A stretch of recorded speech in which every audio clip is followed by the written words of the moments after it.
अस्सलाम वालेकुम, मैं हूं रिजवान अशरफ। इमरान खान के ख़िलाफ़ जो सबसे बड़ा केस बनाया गया था वो था साइफर का केस। हालांकि उसमें और भी बहुत सारे केसेस शामिल हैं जो इमरान खान के ख़िलाफ़ बनाए गए, जिसमें तोशाखाना का केस है, निकाह में इद्दत में निकाह वाला केस है, फिर 190 मिलियन पाउंड केस है, और इसमें जो सबसे बड़ा केस है वो साइफर का केस है। केस में इमरान खान को एंटी स्टेट और गद्दार और बागी साबित करने की कोशिश की गई कि इमरान खान ने सारे राज खोल दिए, इमरान खान ने साइफर पब्लिक के सामने रख दिया या दुनिया के सामने रख दिया, और इमरान खान को इसमें सज़ा भी सुनाई गई। तोशाखाना ऑलरेडी जो है वो उसकी सज़ा मुअत्तल हो चुकी है। इसके अलावा 190 मिलियन केस के अंदर इमरान खान को ज़मानत मिल चुकी है।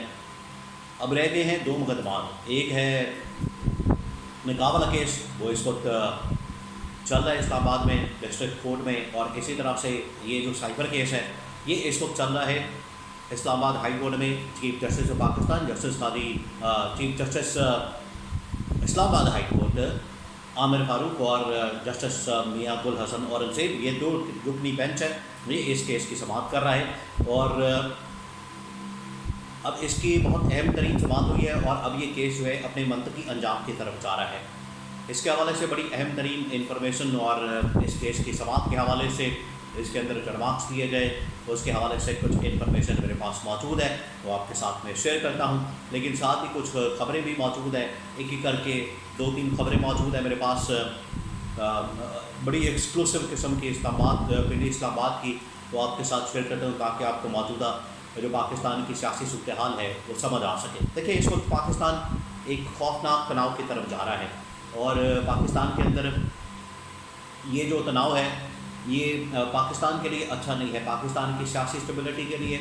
और सियासी स्टेबिलिटी के साथ ये आपको बताया कि पाकिस्तान की जो मुआशी स्टेबिलिटी है वो जुड़ी हुई है। तो पाकिस्तान की सियासी स्टेबिलिटी के लिए जो इस वक्त सूरत हाल पैदा हो चुकी है, जो इस वक्त मामलात हो चुके हैं, जो इस वक्त तनाव है, टेंशन है, उसकी वजह से चीज़ें जो है वो बिगाड़ की तरफ जा सकती हैं और अदम इस्तेहकाम की तरफ जा सकती है। एक तरफ इमरान खान ने जहाँ पर तहरीक का ऐलान किया है, और ये इमरान खान का हक़ है, PTI का हक़ है, और इमरान खान ने कहा है कि जो भरपूर एहतजाज करना है वो ना सिर्फ हमने तमाम के तमाम ऐवानों के अंदर, यानी कि कौमी assembly, senate, Punjab assembly, KP assembly के अंदर हमने इसका इजहार करना है, बल्कि सड़कों के ऊपर भी आके हमने इसका ऐलान करना है। अब आप ये देखें, मैं आपको एक और खबर दूँ कि एपेक्स कमेटी का इजलास बुलाया जाता है इस्लामाबाद में, लेकिन वहाँ पर जो KP के वज़ीर आला, खैबर पख्तूनख्वा के वज़ीर आला अली बिन गन्नापुर, उनको नहीं बुलाया जाता। हालांकि एपेक्स कमेटी के इजलास में पंजाब के वज़ीर आला, सिंध के वज़ीर आला, फिर उसके बाद बलूचिस्तान के वज़ीर आला, यानी कि चारों वज़ीर आला मौजूद होते हैं। लेकिन अनफॉर्चुनेटली इसमें जो खैबर पख्तूनख्वा के वज़ीर आला हैं अली बिन गन्नापुर, जिनका ताल्लुक़ PTI से है, PTI ने वहाँ पर मेजॉरिटी हासिल की है, उनको एपेक्स कमेटी के इजलास में नहीं बुलाया जाता, दावत नहीं दी जाती, उनको इनवाइट नहीं किया जाता, जिससे आप अंदाज़ा कर सकते हैं कि रियासत पाकिस्तान का मूड क्या है, रियासत पाकिस्तान का जो रवैया है खैबर पख्तूनख्वा की तरफ, हुकूमत की तरफ, सूबे की तरफ, सूबे की आवाम की तरफ, वो किस किस्म का है।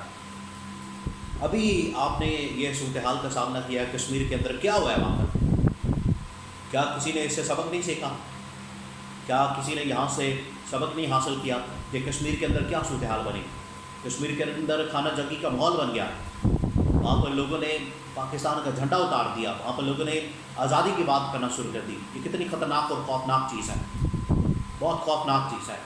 फिर वहाँ के एक सहाफ़ी और शायर अहमद फराद को गायब कर दिया जाता है, उठा लिया जाता है, क्योंकि वो वहाँ की हकीकत को बयान करता है।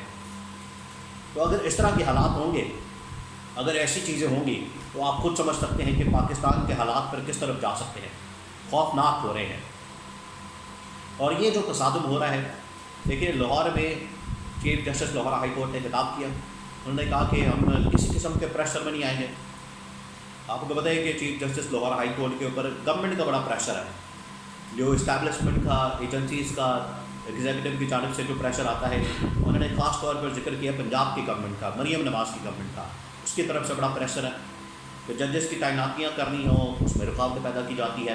ट्रिब्यूनल्स के अंदर जजेस की तैनाती करनी हो, उसमें रुकावट पैदा की जाती है। अभी कैमरा ने कोच रिपोर्टिंग के ऊपर पाबंदी लगा दी, लाहौर हाई कोर्ट ने ठक करके हुक्म दिया कि इसको मुअत्तल करें, اس کے اوپر اسٹے آرڈر دے دیا اور 29 کو جواب طلب کر دیا کیمرہ سے اور وفاق سے. تو آپ یہ دیکھیں کہ کم از کم عدلیہ جو ہے وہ تو اپنے حق کے لیے، آزادی کے لیے، اپنے حقوق کے لیے تو کھڑی ہو چکی ہے. عوام نے بھی 8 فروری 2024 کو اپنا مینڈیٹ، اپنا فیصلہ حق رائے دہی کے ذریعے سے سنا دیا تھا.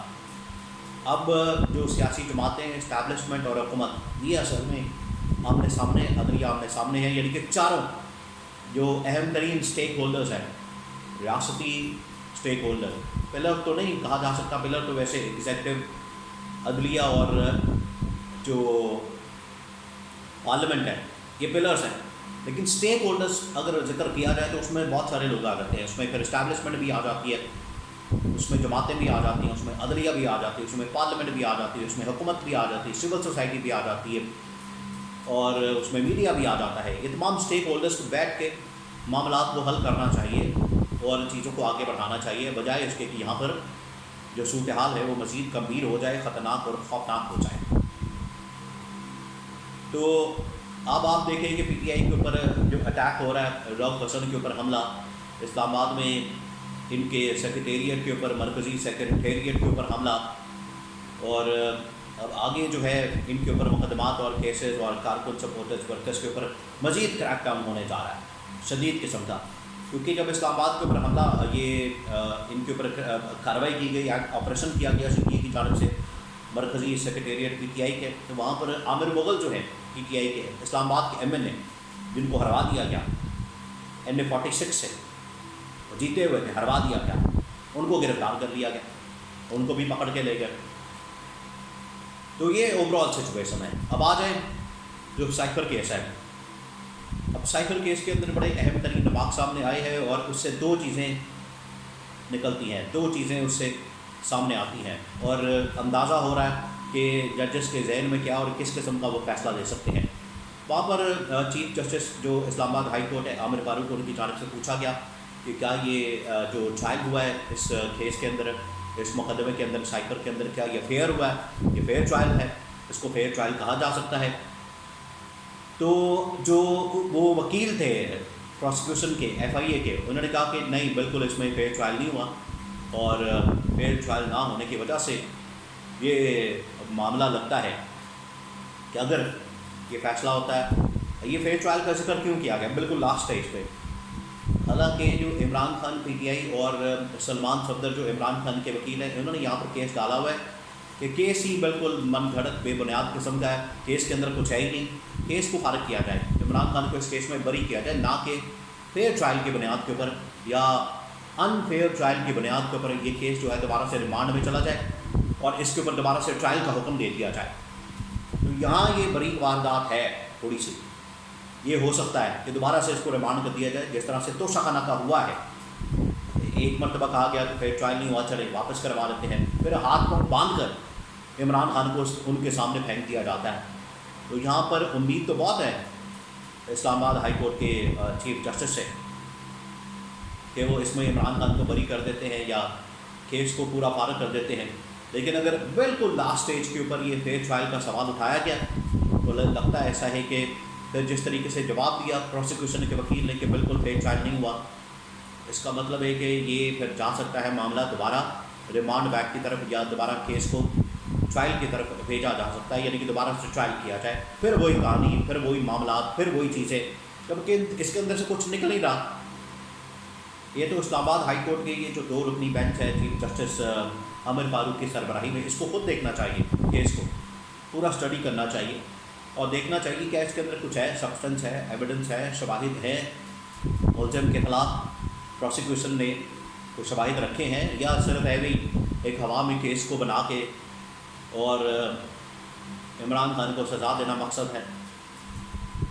اگر یہ دوبارہ ٹرائل میں جاتا ہے، ری ٹرائل شروع ہوتا ہے، پھر اڈیالہ جیل میں پھر 6 مہینے، تو مقصد پھر عمران خان کو جیل میں رکھنے کا ہوگا. تو سلمان صفدر کو اپنے وہ دلائل تو مکمل کر چکے ہیں، انہوں نے تو کہا ہے کہ ہم تو اس میں بری چاہتے ہیں، عمران خان کو بری کروانا چاہتے ہیں، یہ کیس ہی فارغ کروانا چاہتے ہیں. لیکن یہ جو نقطہ اٹھایا گیا ہے، اس سے ایسا لگتا ہے کہ یہ ریمانڈ بیک ہو سکتا ہے اور اس میں دوبارہ سے یہ ٹرائل شروع کر کے عمران خان کو جیل میں رکھنا مقصد ہو سکتا ہے. اگر یہ نہیں ہے تو پھر عمران خان بڑی آسانی کے ساتھ اس کیس میں بری ہو جائے گا.